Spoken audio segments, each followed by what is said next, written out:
بسم الله والصلاة والسلام على رسول الله وعلى آله الطاهرين أما بعد اللهم اشرح لي صدري ويسر لي أمري واحلل عقدة من لساني يفقه قولي. Donc je vais vous décrypter une vidéo que j'ai traduite, d'accord, pour faciliter le fait de pouvoir comprendre cette vidéo et de la voir avec et de prendre votre temps et de pouvoir bien comprendre cette vidéo. Mais avant ceci, je vous encourage à mettre un j'aime et à partager la vidéo si elle vous a plu et à vous abonner à la chaîne si ce n'est pas fait et en cliquant donc sur la cloche pour avoir toutes les notifications. Donc on va décrypter cette vidéo. Bismillah. Pour appuyer ensuite vous sur pause pour lire tranquillement la traduction et pas vous presser. D'accord, là il s'agit de voir la tombe du prophète alayhi salatu wassalam de l'intérieur. C'est une exclusivité. إجلالا لجسد النبي صلى الله عليه وسلم دفن النبي في نفس موضعه، دفن بعد فترة من الزمان خلفه سيدنا أبو بكر ثم يليهم سيدنا عمر بن الخطاب، فيكون ترتيب القبور عندنا في الداخل بهذا الشكل. يعني القبر الأول ولا تشبيه النبي صلى الله عليه وسلم، القبر الثاني سيدنا أبو بكر، القبر الثالث سيدنا عمر. طبعا في عهد سيدنا عمر كان وضع المنزل طبيعي، في عهد سيدنا عمر بن عبد العزيز بعد أكثر من 80 سنة انهدم السقف بالكامل على القبور الشريفة. كان سيدنا عمر بن عبد العزيز والي المدينة أزال الغرفة الخاصة بالسيدة عائشة، أعاد بناء وترميم الحجرة الخارجية وبنى جدار رباعي الشكل بهذا الشكل. طبعا هذا الجدار يحيط بالقبور من الأربع جهات بالكامل، وميزة هذا الجدار إنه جدار مصمت، يعني ما في أي منفذ للداخل، ما يستطيع أي إنسان الوصول للقبر الشريف. عاد بعد فترة سيدنا عمر بن عبد العزيز وقام بالتقوية لسقف الحوش الخارجي اللي هو أسفل هذا السقف يوجد القبر الشريف للنبي صلى الله عليه وسلم. وبعد فترة سيدنا عمر بن عبد العزيز أزال جميع الحجرات المجاورة وبنى جدار خماسي الشكل من الحجارة السوداء. طبعا اختار الشكل الخماسي حتى يكون نوع من التمييز بينه وبين الكعبة، فما يظن الناس انه كعبة وتبدأ مسألة الطواف في المدينة. بعد أكثر من 500 سنة في عهد المماليك السلطان محمد بن قلاوون الصالحي بنى قبة صغيرة من الخشب على الجدار الأول من الداخل. كانت هذه القبة تساعد في تصريف مياه الأمطار، وأيضا قام المماليك بعمل دعامة خارجية للجدار الخماسي بهذا الشكل. هذه الدعامة الخارجية اللي تحب الجدار الخماسي، وهذه هي الستارة اللي نشوفها حاليا من الداخل اللي تحمل الكتابة لا إله إلا الله محمد رسول الله. بعد كده في عهد المماليك السلطان الأشرف قيتباي بنى جدار ثالث من الخشب وترك بوابات، يعني كانت الناس تدخل وتسلم على النبي صلى الله عليه وسلم من الداخل. طبعا بعد ذلك في عهد الدولة السعودية قاموا بعمل ترميم كامل للجزء الخارجي بالكامل وترميم للأجزاء الموجودة في الداخل مع دون الجدار الثاني. وهذا هو الشكل الحالي اللي نشوف عليه المقصورة الشريفة في المسجد النبوي الشريف. بالنسبة للأخوان في الزيارة بيكون مرور الأخوان من الأمام من هذا الجهة، من هنا بيتم السلام على النبي صلى الله عليه وسلم. Donc, comme vous voyez à Médine actuellement, si vous allez à Médine, les gens donc passent quand ils veulent saluer le prophète sallallahu alayhi wa sallam, c'est devant donc ce mur qui a été donc apposé donc par les Saouds.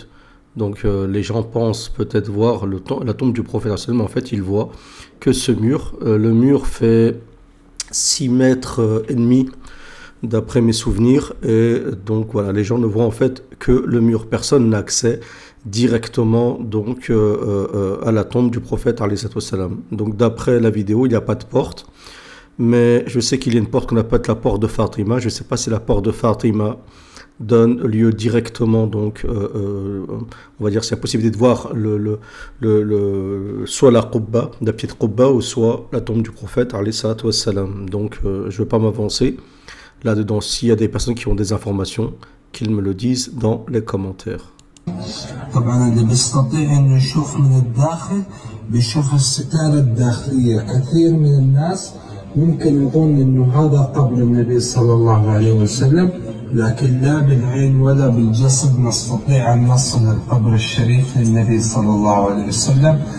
بعد ذلك تم بناء القبة الخضراء على سقف المجسم بالكامل، فالقبة الخضراء تغطي ما يوجد تحتها بالكامل. Dans la vidéo, dans la vignette, donc vous allez voir, je vous mettrai Al-Qubbatul Khadra, donc le dôme vert qui assure l'ensemble que vous voyez ici, qui comprend donc la tombe du prophète, celle de Abu Bakr radiallahu anhu et de Omar radiallahu anhu. D'accord, donc vous allez voir dans la vignette le dôme vert dont il parle. Comme ça, vous comprendrez en fait exactement où se trouve la tombe du prophète alayhi salatu wassalam. Et quand vous rentrez, je vous l'espère, à Médine, vous pourrez constater de vous-même et vous imaginer donc comment, où se trouve la tombe du prophète.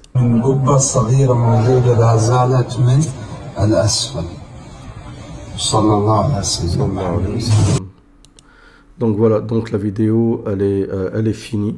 Donc vous pouvez la regarder plusieurs reprises, appuyer sur pause et comme ça comprendre vraiment l'histoire, en fait, c'est tout le récit de la tombe du prophète jusqu'à donc la fin qu'on voit donc aujourd'hui, comment représenter la tombe du prophète aujourd'hui et sa construction finale.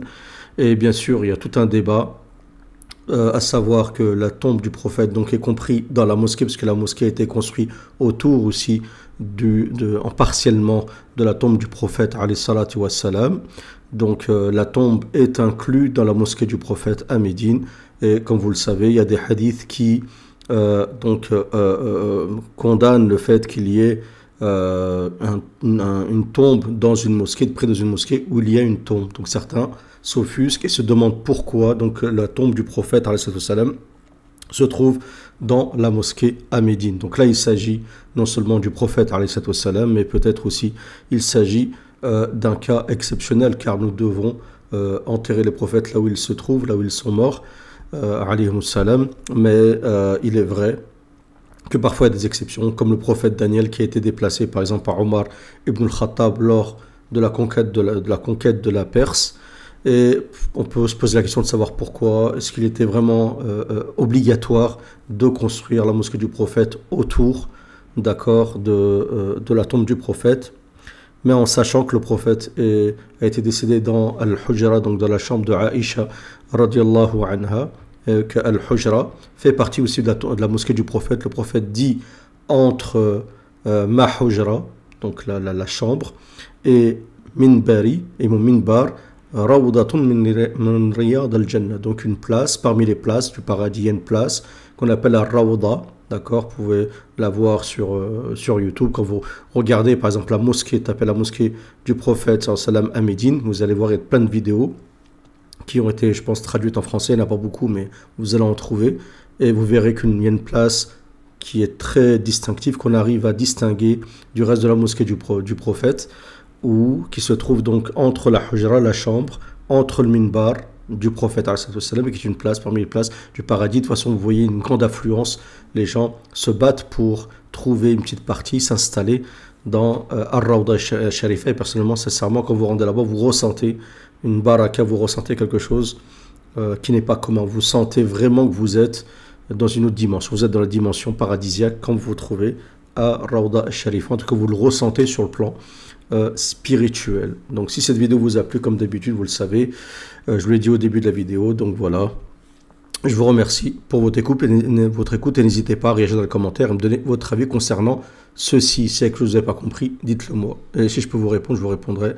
Salam à tous.